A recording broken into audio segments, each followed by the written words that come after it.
Have you observed? Every time Bitcoin dips, a pattern always repeats itself. Yeah, I get it.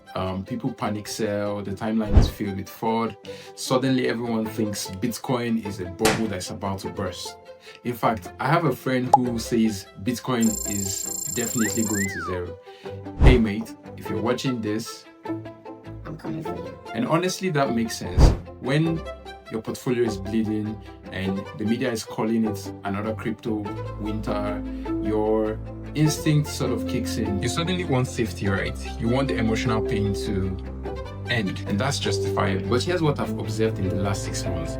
There's a man who always buys BTC anytime it dips. His name is Michael Saylor. I'm sure you've heard of him, the CEO of Strategy. And honestly, anytime I see the news that he has bought more Bitcoin, I'm always like, does this man want to buy the whole Bitcoin before I have up to 10 BTC in my account? If you go check right now, Bitcoin is down more than 50% from its 2025 all-time high. In the midst of this, he's not trying to hedge his bet. He's not apologizing to his investors.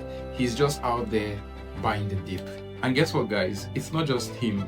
Binance recently set up a Seifu wallet where they are also buying BTC during the dip, while you and I are busy selling at a loss or getting liquidated. Now, at a surface level, you might say buying the dip sounds like a simple thing to do. I mean, it's investors' funds, like from Binance and Strategy, it's investors' funds, right? But do the maths.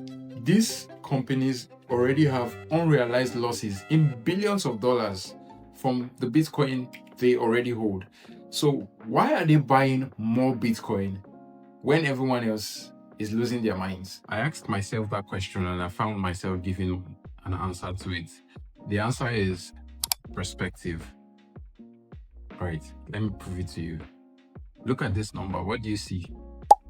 You see 6, right?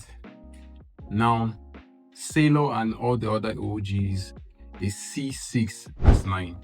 So you see 6 as 6. So you sell. But Saylor and all these other guys, they see 6 and they be like, even if the world is saying it's as 6 right now, it's gonna be 9. So I'm gonna hold.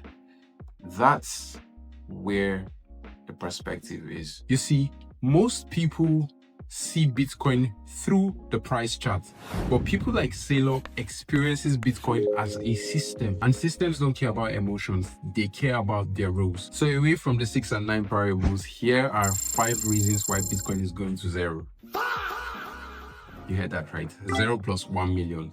Bitcoin will hit 1 million in a few years. Might be 10 years or 5 years, whatever it is. Also, a quick disclaimer right here. This video is for educational purposes and nothing said here is financial advice. And that said, let's jump into it. Number 1 reason Bitcoin will hit $1 million is because Bitcoin's most important rule is scarcity. Not the kind of scarcity that can be changed by a committee of money printers. I'm talking about scarcity that is enforced on code. You see, there would only be 21 million Bitcoin in the world.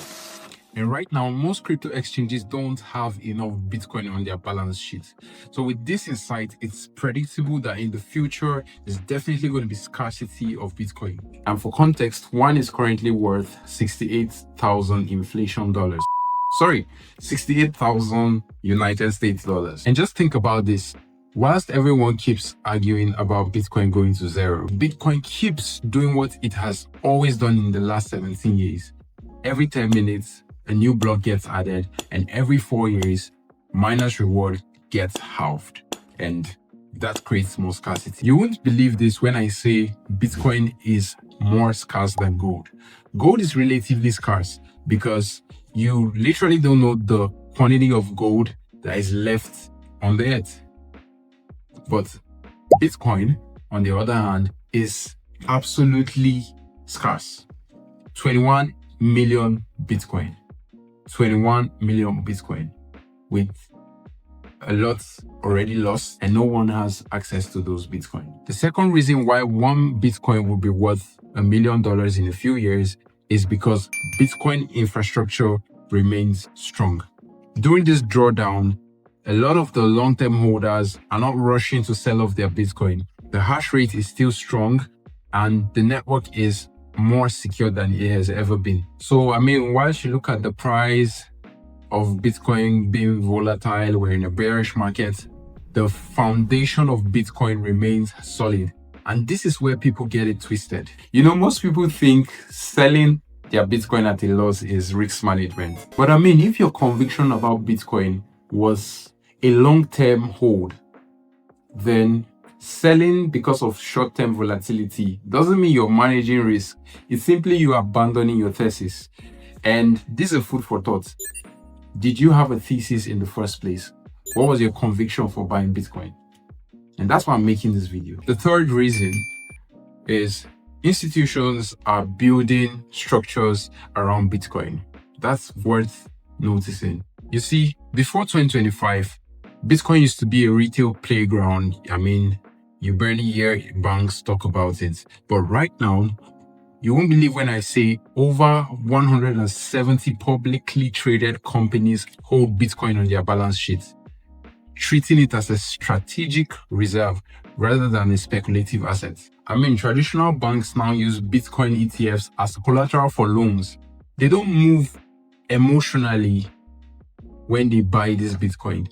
They buy because they see structural advantages. And that's why we have Bitcoin ETFs, and a lot of banks are now, providing Bitcoin services. And more banks in 2026 are actually expanding access during these drawdowns. The fourth reason, countries which don't like to be left out are competing for Bitcoin. You can see America under the leadership of Trump, they're building systems that will make them become the crypto capital of the world. Their strategic Bitcoin reserve keeps growing and the Clarity Act is being finalized, among many other developments in the pipeline. And guess what? They are currently the government with the highest number of Bitcoin holdings. Not just them, China holds a lot of Bitcoin, the UK holds a lot of Bitcoin, among 13 other countries. If your country is not on the list, I think you need to write a letter to your government.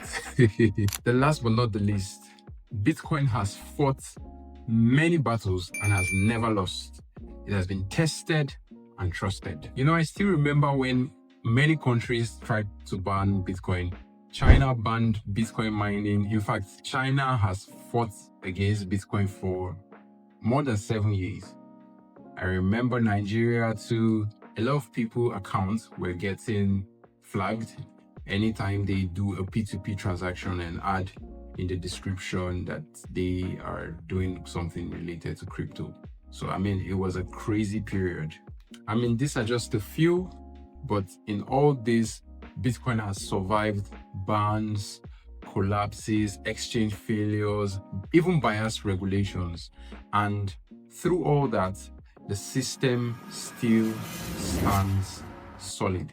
It's fully decentralized. It has never stopped producing blocks.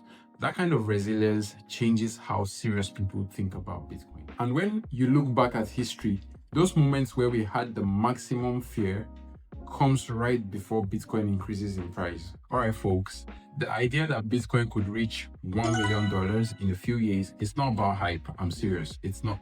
I'm not trying to give you hope in a bearish season. It's about what happens when a fixed supply asset collides with a failed system of money. One thing I can tell you without a doubt is that the road to $1 million will never be smooth.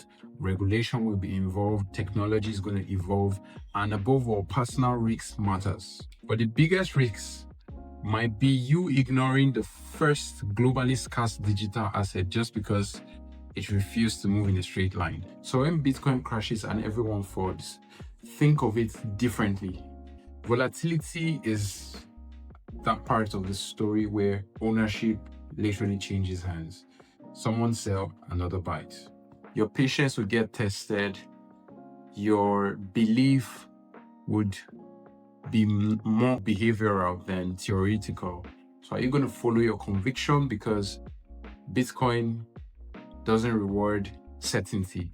It rewards consistency. And since the system rules never changes, since adoption doesn't stop growing, and since trust in traditional system keeps failing, then $1 million per Bitcoin is not far-fetched. So if you hold Bitcoin or you're planning to, then I hope you have a strong conviction, and I hope you keep your rules just like Michael Saylor.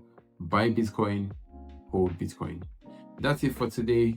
If you enjoyed this video, please do well to like, share, and subscribe. Remember, I'm not out of alphas, I'm only out of time. Crypto Chief, signing out. See you in the next.